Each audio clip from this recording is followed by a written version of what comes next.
Estamos de regreso en su programa En Buena Onda. Hoy el profesor Alexander no puede acompañarnos, pero como todos los miércoles, quien les habla, Gabriel Andrade, trae a la palestra un tema de las ciencias humanas o de la literatura o de la filosofía. Y hoy nos acompaña el profesor Cosimo Mandrillo, con quien hemos estado conversando a propósito de la literatura venezolana y el impacto que el petróleo ha tenido sobre ella. En el segmento anterior, Cosimo, hablamos sobre el impacto petrolero en la novela, cómo ha sido en la poesía. Sí, bueno, que yo sepa, Venezuela ha brillado más por la novela que por la poesía. Es la imagen que yo tengo, la idea que yo tengo. No sé si estoy en lo correcto. Bueno, la verdad que es difícil de responder. Creo que tenemos tan buenos poetas como novelistas, ¿no? En el caso de la literatura del petróleo, se le prestó inicialmente muy poca atención a la poesía. Es decir, de hecho no se hablaba nunca. No se hablaba de literatura del petróleo y entonces no se hablaba de poesía del petróleo, se hablaba siempre de la novela del petróleo. Y se han escrito libros incluso sobre la novela del petróleo. Hay un libro famoso, el libro emblemático es el libro de Gustavo Luis Carrera, que se llama La novela del petróleo, donde él hace una revisión de todas las novelas que tocan el tema del petróleo. En el caso de la poesía se le prestó muy poca atención. Quizás porque nuestra poesía de finales del siglo XIX, principios del siglo XX, solía ser una poesía muy escapista, muy dedicada, tú sabes, a eso que llamaban los valores y los símbolos universales, ¿no? Bueno, yo, por ejemplo, cuando he escuchado o leído poemas de Udón Pérez, cuando describen a Maracaibo, yo pienso, esa no es la Maracaibo en la que yo vivo, porque habla como si fuera Londres y carrozas y... Sabes que yo tenía esa una cosa como de cuento de hadas, ¿no? Yo tenía esa conversación hace 2 días, creo, con un estudiante y hablábamos de eso, Udón Pérez, y me decía, no, pero es que yo le decía que en el caso de Udón realmente no había tanta presencia del Zulia en su poesía como la gente puede creer, porque hay 2 o 3 avisos de tránsito que citan 1 o 2 versos de Udón, ¿no? Y me decía, pero ¿y el himno? ¿No? El himno del Zulia, ¿no? Sí.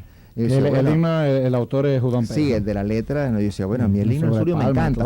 A mí el himno del Zulia me encanta, pero es que el himno del Zulia hay que leerlo con un diccionario al lado, porque es que eso no lo entiende nadie, ¿no? Es decir, si tú no tienes realmente los referentes y la información que se necesita, no lo vas a entender. Entonces, la idea que tenemos de la poesía de ese periodo en general es este tipo de poesía ocupada de eso que se llamaban los temas universales, los valores universales, y muy poco dada a codearse con la realidad menuda, con la cotidianidad, etc. Entonces quizás por eso no se leyó y no se buscó mucho en la poesía.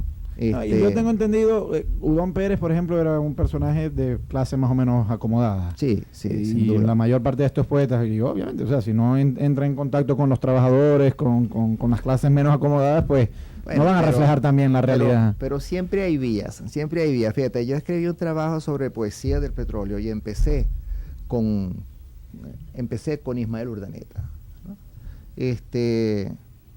Ismael Urdaneta, en Poemas de la Musa Libre, él se ocupa de la industria petrolera, más bien de los efectos de la industria petrolera sobre el ambiente, ¿no? Es lo único que él percibe, ¿no? Y por supuesto es una visión dolorosa de lo que está pasando con el paisaje. Ese panorama idealizado del que yo hablaba antes ahora está, tú sabes, manchado de petróleo, degradado, etcétera. Pero su visión de la industria petrolera no pasa más de allí. Él no se ocupa, es decir, no hay gente. En su visión de la industria petrolera no hay gente. Él no se ocupa de las relaciones laborales, del efecto en la gente, de la economía. Lo que le interesa, lo que le impacta, y es una poesía muy visual en cierta forma. Bueno, lo que le impacta, por ejemplo, es, qué sé yo, son los buchones muertos con todo el plumaje tiznado de aceite, ¿no?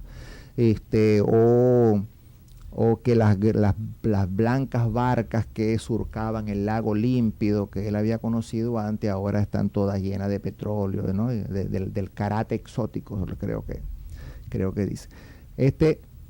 Y empecé con Ismael Urdaneta. Ismael Urdaneta es posterior a Udón Pérez, ¿no? Y después resulta que descubrí un poema extraordinario de Udón Pérez que se conoce muy poco y que contradice la visión que hemos tenido de Udón Pérez, esa que tú acabas de expresar, pues. Esa que tú acabas de expresar, sí, que era la del himno del Zulia, la del poeta escapista, la del poeta que no se involucra con los trabajadores, ¿no? Que tiene una relación muy particular con la cotidianidad, que giran alrededor de sí mismo todo el tiempo, ¿no? Ese poema se llama Oro Rojo. Y ese es un poema, la verdad que yo debía haberme traído algunos fragmentos para leer algunas cosas de ese poema.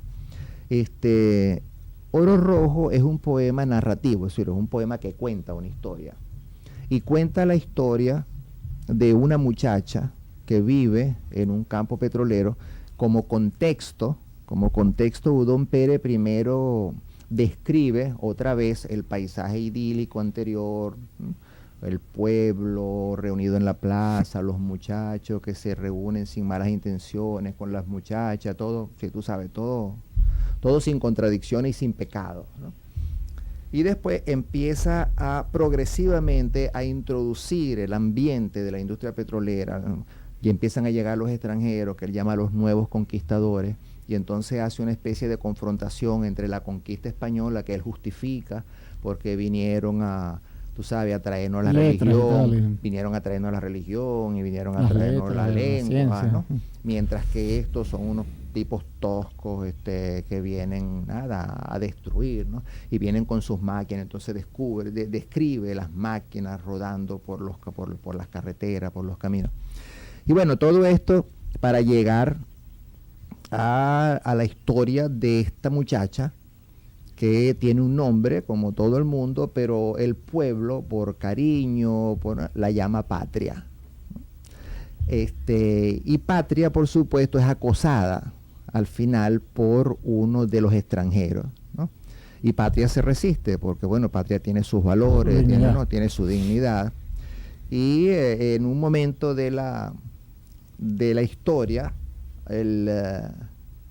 este extranjero que está acosando a Patria la acorrala, borracho en un sitio. Patria ya se ve violada, ¿no? Y entonces Patria decide en el último momento sacrificarse, prende un fósforo, incendia el charco de petróleo que está abajo. Todo eso es en verso.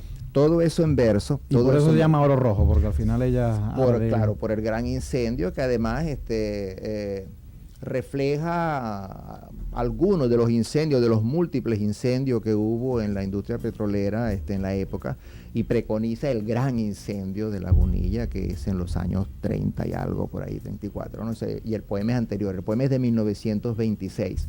Pero además todo esto hay un análisis muy interesante de lo que son las relaciones laborales, de lo que es la discriminación, y se dirige directamente el narrador del poema a los obreros y le dice: ¿hasta cuándo vas a aguantar? Y frente a todo esto que te están haciendo, tú no vas a declarar la huelga, ¿no?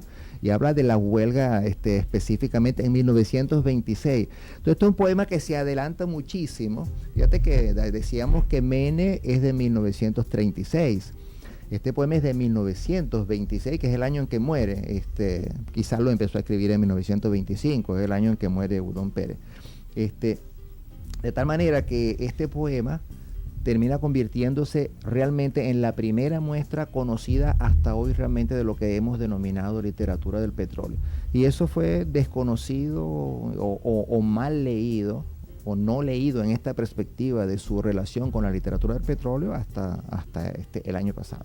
Estamos conversando con el profesor Cosimo Mandrillo a propósito de la literatura venezolana y el impacto que ha tenido sobre ella el petróleo, y me ha dado un dato muy interesante, que yo siempre pensé que Udón Pérez era aquel autor tan barroco, y ya vemos que no, que tiene unos poemas distintos a ese estilo que la mayor parte de las personas conocen sobre él. Vamos a hacer una pausa musical con la cuadra venezolana Lucerito.